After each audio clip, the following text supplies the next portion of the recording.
One of the most frustrating things about coding weekend projects is that you can lose an hour or two in just getting the stack set up, right? You have to do the git init, the npm init, the TSE, the TS config, readmes, git add, then git push and make all the comments and all that. Like, it's a lot of stuff, right? Just to get started up, especially if you're working with things like TypeScript where, it's not easy to get started quickly because you have to do the TS config and make sure it's all the same and ESLint and all the rest of that. And in my head, I'm like, every minute I spend setting up boilerplate is a minute stolen from actually building what I'm really impatient to build. Like, I just want to get started. But that's not a problem for me anymore. You see, I've set up my AI coding environment just using Cursor and VS Code such that I can issue the command, then I go make myself a cup of tea, and by the time I'm back, I'm ready to start coding. Easy as, right? Now in this video, I'm going to show you how I compress that 30 plus minutes of setup time into about 10 seconds or less using Claude Code /commands feature. And the best part is not just that it's faster, but that I can perfectly customize that setup to my tech stack, my needs, my preferences, and my tastes, right? Whether it's TypeScript or Golang or Python or Solidity, whatever it is, I can customize all of this. Now, here's the funny thing about humans.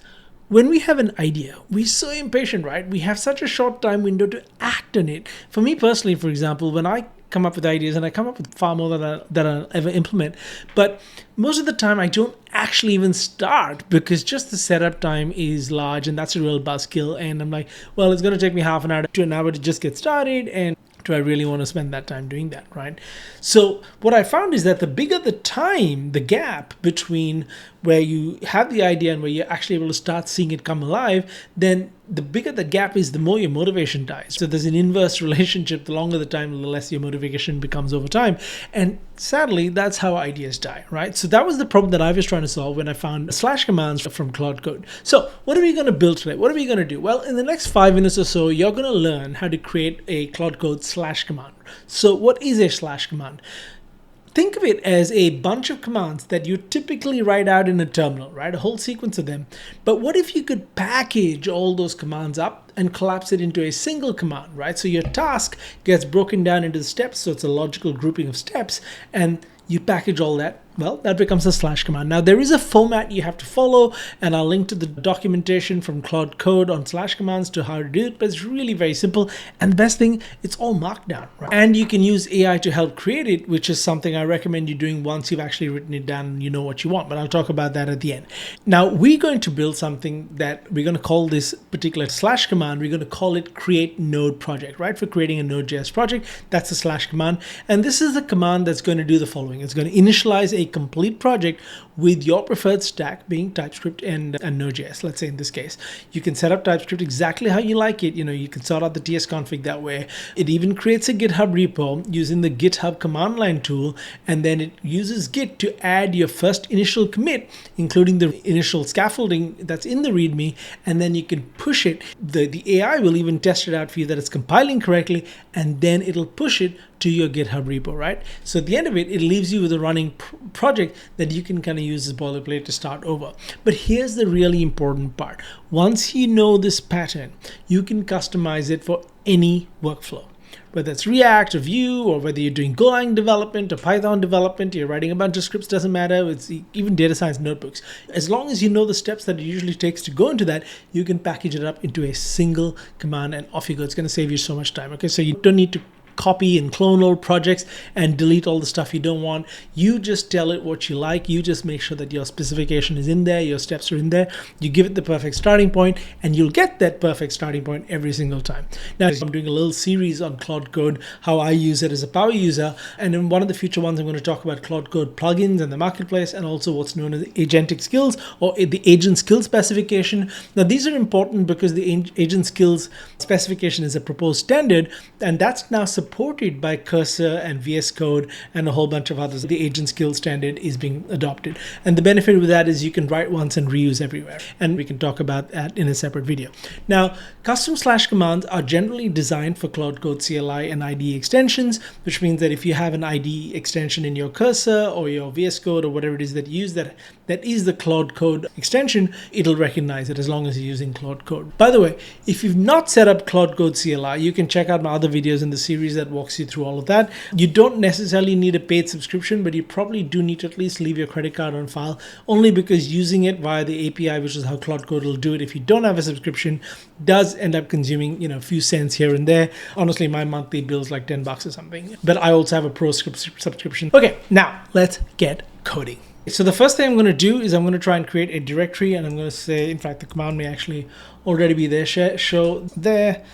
Okay, there it is. So I'm going to create a directory called demo/commands, and I'm going to cd into it. And in here, I'm going to just make sure that in case there is an old Git file there's nothing. All right, cool. So what I'm going to do here is I'm actually just going to open up Cursor right now so that you can see it in Cursor. All right, like all Claude commands, you need to have a .claude directory in the project root, or you can have it at your system level root. But in this case, to make it really quick, we're going to just do it in the project. I often do it in the project just in case I need to do custom /commands for that particular project because I've noticed a pattern developing. But here we're just going to create one. So I'm going to make a directory called Claude commands. There you go. Now that I've done that, I'm going to also just create a custom command here called create node project.md. Now, all custom commands are really is an MD file. You have a .claude directory and a commands directory underneath that, and in that you have a markdown file called create node project. And this is where all the heavy lifting is going to be done. So what I'm going to do is I'm actually just going to copy and paste one of my existing /commands, and let me walk you through what it says. In fact, let me just open the previewer so that you can see it in a more readable way. I find it harder to read Markdown, find it much easier to read in a preview. Now, let me start at the top with this bit of Markdown, which is not showing the preview, and that's because this is known as front matter. Okay, front matter is basically enclosed in these 3 dashes, and it's basically metadata about the file. And for Claude Code and the ecosystem generally, this is basically metadata that we're passing on to the AI LLM. So this is what the AI LLM uses. There's something called progressive discovery. I won't go into that now, but basically this allows the AI to only load this bit of information into its context rather than all of this, which bloats up the context. It loads just this bit, and then it knows that, hey, okay, this is what this particular skill or this particular /command is really meant to do. So the important thing here is you want to do the allowed tools thing, right? Which is to say, hey, oops, there's a typo there. You want to say, okay, you can read, you can edit, you can grep, and you can bash. Now there are specifications in the docs about doing much more specific granular level tools. For this case, I'm not going to distract us with all that. I'm just going to talk about these high level ones. Now, there's an argument hint. Basically, we're saying here that when we type in the /create node project command into Cursor, into Claude Code, it's going to give us little argument hints, just like any function would give us hints as to what parameters it accepts. Similarly, this is going to tell us we want the repo name, which is how we know what GitHub repo to create, and then optionally any initial README content that we want to put in there, right? So that's the argument hint, and then this description. The description basically tells the AI what this particular /command does, why it's important, and when to invoke it. So it's just like a little hint that, hey, if you ever want to do anything to do with bootstrapping a Node.js TypeScript project with NPM, this is the instruction manual, so to speak. And lastly, we have the model, which is Claude Haiku 4.5, which is what I use at the moment because it's really very good for this kind of basic text generation stuff. I tend to start a lot of my markdown prompts or my instructions with guardrails, and I tend to tell it to read the entire file because some of you who are familiar with this, it'll tail and head, or read the first few or the last few lines of a file and skip everything in between as a way to conserve tokens. So I always just say, hey, you must read this entire file, follow the instructions, etc. And I encourage you to sort of pause and take a look at these. But basically, I'm telling the AI, look, there's going to be a command where I say create node project, and I'm going to pass you some arguments, and the arguments are going to be the repo name required and optionally the initial content, which is exactly what I've said here in the argument hint. And then, here are the workflow steps. I'm going to just scroll down to what they look like in actual commands. I tend to give it more implementation details because I don't want it guessing. You may experiment with this and find you don't need it, but basically I tell it to issue the following commands: init git repo, then using the GitHub CLI, create a repo, npm init, do the TSE stuff, put all the arguments into the README that's relevant, and the AI will figure out which of the arguments need to go into the README, and that's optional anywhere. And then create a git commit and then push it to the branch, right? So it sets up the remote main branch for tracking and push it up. And then I say what completion looks like is that it must create a temporary hello world TS file, make it log something, compile TypeScript and test it, and then only then must it run the git add and the commit code and then push it to the remote. Now there are ways I can already see to optimize it, and I will be honest, I've done this in a bit of a hurry because I needed to use it on a project some weeks ago. I used AI to review it. The AI said it's okay, but I think there are things I can do better. For example, maybe put this further up, hoist this what completion looks like section further up here, so it's clearer to the AI and it reads it before it reads other things. So anyway, I'm going to open up Claude and I'm going to basically run this. Now, what do we expect is going to happen? Well, when I type up Claude, it's going to open up a new session, and then I should be able to find this create node project / command, because Claude should read it from this one. So let's just get started with that. Okay, so I'm going to do Claude. Okay, so as always, because of permissions, it's going to ask me, do I trust the files in this folder? So I've done yes. Okay, now I should, / commands mean they start with a slash. So I should be able to do / create node project, and there you go. It lists all of the existing / commands. Interestingly, you'll see that /init, which is something I talked about in the previous video, is also a / command. Let's just run it and see what happens. I know this is not really what you're waiting to see, but it should be creating, because the Claude folder is already there, the .claude folder is there, it should create a claude.md, but it should actually read what's in this project and customize the claude.md for that, right?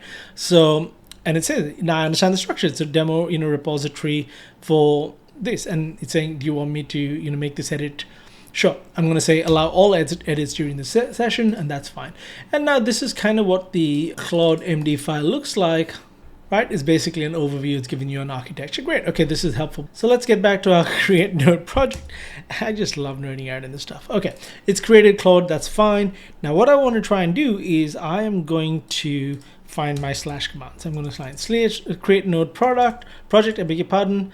And now when I tab, it'll complete the / command name, but it'll also give me the options for my repo name and an initial readme content, right? So let me see what's going to happen. So I'm going to give it a readme test / command ts, okay, because the TypeScript project initial readme, I'm just going to say, and for initial readme content, just summarize text stack used. Okay, now when I press enter, the agent should pick up this whole file, follow its instructions. Let me just zoom in a bit for you. And it should take all the steps, and we'll follow it along as it does it, to create a TypeScript project right here. Okay, so it started with the package.json, it started with the tsconfig.json, and you can see it's trying to set it up. All our usual steps are there. Now you could also customize the steps that you want. Here it is, actually customizing the tsconfig, because let me close out of that for a moment and I'll show you what I said here. For the tsconfig, because I don't like the tsconfig that ships with when you initialize the TypeScript project, because it comes with a whole bunch of commands and it's all very confusing and too much. I just say use a shorter version of tsconfig that has common configs. Example, the out directory should be /dist, right? That's where the transpiled JavaScript comes out. So it's done all that, so it's given me a shorter version. It follows those commands. Again, that saved me about 5 minutes of uncommenting and commenting stuff. Okay, so it's done it. It's done the project setup. It's done the initial commit. Great. It's now ready to use, and it said it's pushed to the main branch. So what I'm going to do is I'm going to try and take a look at whether or not it's actually pushed to the main branch, right? So here we go. All right. You're not going to see this for a moment until I drag it here for you, and there you can see it's pushed, right? And what did it say in the README? Well, it said the text stack. There you go. That's exactly the second argument that I passed it. Okay, so good. So that definitely works. Now what I want to do is I'm going to close the terminal for a second, and I'm going to take a quick look at what it's done here, right? tsconfig module common.js. Now that's something that I would actually prefer was ESNext, or in fact, I'm going to say that. I'm going to say the tsconfig, and when you want to refer to specific files or directories, you use the @ sign in Claude Code, just like in your cursor or everything else. I want modules to be import syntax friendly, not using require from common. Right, so now it should update that to an ES variety, probably ESNext or something. It should ideally, there you go, ESNext, it's done, right? Great, so I can do that. So that works for me fine. If I open a new terminal, I'm going to try and do a git log mine. Let's see what's there.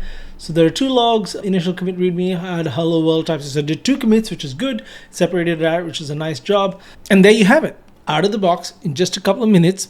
Once I've set it up, once I can reuse it any number of times. And I find I use this a lot for debugging, for troubleshooting why my code isn't working, or sometimes when I'm doing research. I love slash commands. They're really, really very powerful, right? Now, admittedly, I'm constantly experimenting with these because as the models get better, I need less scaffolding and less harness around it in the form of the clear instructions. Kind of need to get out of the model's way sometimes. But by experimenting, you can see what works. And this really only works with some of the newer models. So I'd say 4 onwards, 5 plus is great, but 4 onwards works really well. Any sort of thinking model will do a great job in this. Now, what's great about this is the next time you have an idea, 3 p.m. on a random Sunday, well, great. You're coding by 3:01. That's fantastic. But let's talk about some of the gotchas, right? Some of the things that you should be aware of. Gotcha number 1 is sometimes the models can over-engineer, right? And you can too, by the way. You're very likely to over-engineer. So I would recommend that you keep your commands fairly compact. Your command shouldn't handle everything. What it should be doing is doing certain tasks. So start with something that you want and then cut it down to 60, 70, 80%, and then build a slash command around that, right? In future videos, when I talk to you about skills, you can compose these slash commands, or basically treat each slash command like a different skill and compose it into one big skill. Number 2, the gotcha that most people make is that they don't test the flow, right? As when you're writing it, because you can write it like this and iterate as you're going, keep updating the MD file and testing it out, right? Yes, do it once and get it right, and then give it to the AI and get the AI to check it. But after that, you can reuse it and reuse it and reuse it and reuse it, right? Now, number 3, the gotcha there is you must make sure that you have all the tools enabled in your terminal. So for example, if you don't have the GitHub CLI, which is different from the Git command CLI, right? If you don't have the GitHub CLI, you're going to have trouble with this particular workflow, which is why testing is so important. It's unlikely you're going to give it a command that you haven't actually used yourself. So that's pretty rare, but it does happen, especially if you're relatively new to programming. And the last gotcha is, remember guys, AI is not magic. Too many people think it's magic. Too many people think it's a sort of mind reader. If there's stuff in your head, there's no way for the AI to know it, okay? So if you fail to see it from the point of view of the AI, you're going to fall into a few holes. So you must always ask yourself, what does the AI need to know that is locked in my head that'll help it get this right? And here's a pro tip. Create variations. Create variations of a workflow for different workflows you find based on different projects you're doing, right? I find this extremely helpful, for example, when I want to summarize a new code base that I'm onboarding onto, whether it's open source or at work or something else, or if I want to look at somebody else's branch and I want to summarize all their Git commits in the last 3 days. These are amazing things for slash commands to help you sort of go through it and understand what it's doing. So experiment, come up with your variations. But it's also important to remember what bad slash commands are. So they're typically things that do the opposite of what we've already talked about. Commands that are too vague, that have too many steps in them, or that try to compose entire workflows together. Maybe skills are better for that, but often the agentic coding stuff doesn't necessarily work that well when you give it a million sort of possible steps and routes it could go through, right? Especially when those routes could conflict with each other. So while I will make a different video on skills, remember to chunk down your task, just like you would tell any other human being. How do you eat an elephant? One mouthful at a time, right? It's the same principle with software engineering. How do you solve a big problem? You solve a large number of very small problems, but you've got to decompose that big problem into small problems. The same thing with agent skills. It's the same thing with slash commands. Don't try and make a single command do everything. Try and be concise and use logic to group steps together, okay? Because a task is typically one or more steps, yeah, and you can logically group those steps. Often a single task will have a set of logically grouped steps associated with that tasks, and if your task has too many disconnected steps, that means it's not really one task. You probably compose two more tasks together and mush them up, right? So break them down into single tasks and then break the tasks into their steps and then package that. Now, slash commands are absolutely perfect for executing your workflow, and the key word there is executing. It should not be making decisions for you. A lot of people think, oh, that's what an agent is. It should be making decisions for you. That's correct when you're doing agentic type of workflows for which agent skills are much better suited. Slash commands are literally just packaged commands, okay? So if you don't know what the command is, then you shouldn't be packaging it, okay? So here's what I want you to do now, okay? Since it only takes a few minutes to create one of these slash commands anyway, just create a simple one today. Make it as simple as you like. Yeah, you can use the one from this video, or you can just use parts of it, like, you know, setting up a Git repo and pushing an initial commit, just that, right? And hey, if you want the one that I've used in this video, just hit me up on LinkedIn and I'll be very happy to send it to you. I'll just send you the markdown, okay? Now, I recommend that you do what good engineers do and refer to the documentation for slash commands on the Claude Code docs as well, okay, as you're building your own slash command. I've seen slash commands out there that work really well that are like 4 lines plus the front matter, okay? So you can make it as small as you want, and once you do it, hit me up, let me know how it went for you, share your screenshots, whatever you like. I'd love to see what you've done. And if you've learned something from this video, or you saw something that you'd like to try out yourself, then please like and subscribe. Hey, it's what keeps me really juiced and motivated. And you can also check out my podcast, both on YouTube and Spotify and other podcast distributions. It's called the Easier Said Than Done and How to Do It podcast. You may get a lot of value out of that too. By the way, links to that are coming up. Alrighty, until next time, happy hacking. Don't forget to like and subscribe. I'll see you around. Just subscribe. You know you got to do it.